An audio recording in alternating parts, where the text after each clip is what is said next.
Well, good morning, everybody. This is Catherine Toon, and I have been meditating on a paradox on this concept of service, this concept of love, this concept of self-love, and how that all balances out. And it is a paradox because so many people are detoxing from this notion of this heavy service. Good morning, Lisa. This heavy service, this heavy sense of hi, Lucero. I'm supposed to be like love, so I'm laying down my life, and there's something about it that feels like I don't know, it doesn't feel right. Right. And so, yeah, hi, Laura. So in the place where, wow, we're called to love, including loving ourselves and what that looks like.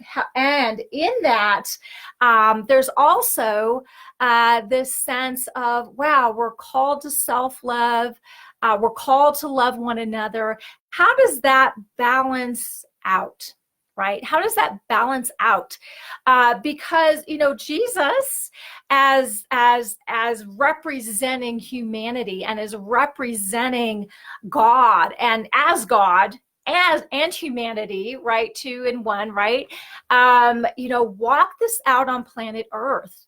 And so there were times when we're looking at kind of what he was doing. It was like, wow, that's pretty harsh. And times, and he was so tender and trying to walk that out. And times when he was like, you know what, I am not praying with you right now. I'm going to spend time with my Father. And all of that, and the boundaries that he operated in.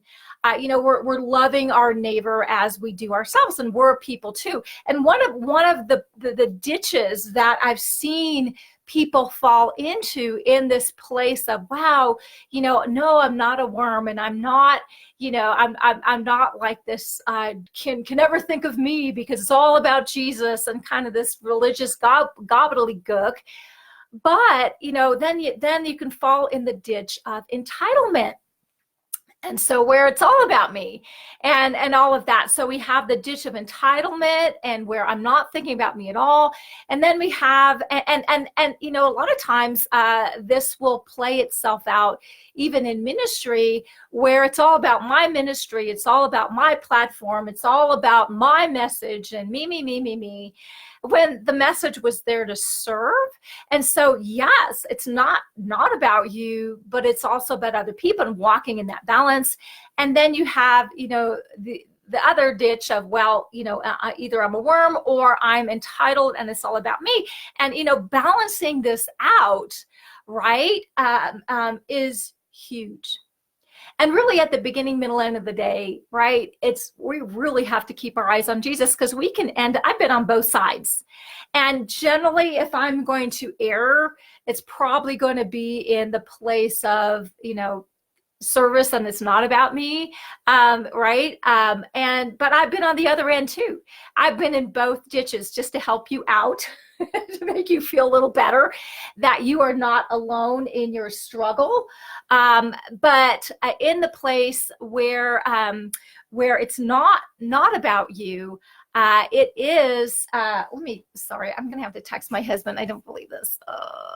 Okay. I have no idea. I'll have to check that out.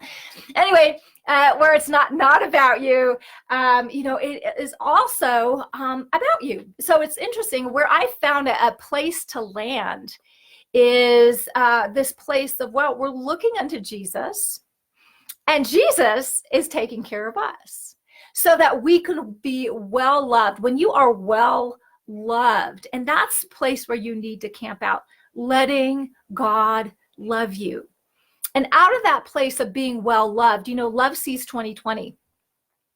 Then you can release that and get your eyes off yourself to serve. Because if you're not serving, there's a problem. Love serves, okay? But love doesn't serve at this place of deficit. You serve from the overflow. So as you keep your eyes on Jesus, Jesus is taking care of you. You are well taken care of, right? And then you get to serve others, and it's a flow. So self-love serves. Listen, in John 13, when Jesus, in verse 3, it says, now Jesus was fully aware that the Father had placed all things under his control, all authority. Okay, so this is major booming power. Okay, Father God's loving Jesus, giving him all authority. This is a huge wow. Okay, right? So good job it was Jesus and not ourselves, right? Because I don't know if we'd be able to handle it in our mindsets. And then what did he do? He was given all this. And what did he do? He got up from the meal, took his outer robe, took a towel and wrapped it around his waist. Then he basically began to wash the feet. So here's this massive love, massive power. And now I serve out of that place. You serve out of the place of being massively loved, massively empowered, yielding your power, what you've been given, giving it to others, and the flow of love continues. Okay. But you don't serve out of the place of, I'm a worm and I've got, nothing. And I've been in, I've served in places where that's been really confusing. And when people are confused, stuff happens, right? So, in the place where you're massively loved, there you serve. Okay. You don't serve to get massively loved. You don't serve to get your value because you're so valued. You serve. And so in this, because I love myself, I'm able to love. And that's only because I've received such love and I abide in that love. And I need a little dab is not going to do. I serve I practice that communion and then I'm able to give out. When I find myself, I'm not practicing that as much and I get distracted or stuff happen, whatever, I'm finding that I need to go back and spend more time because then I start to get dry and then I'm not able to serve it. It starts to be a grind. So receive first, love because you've been loved, not conceptually, but because you've received and abide in that love. And then it flows out and floods and actually serves people. See, the paradox of self-love is that you value yourself so much you can really pour out of what you've received. And that's all pointing to Jesus, right? Because you cannot give what you don't have.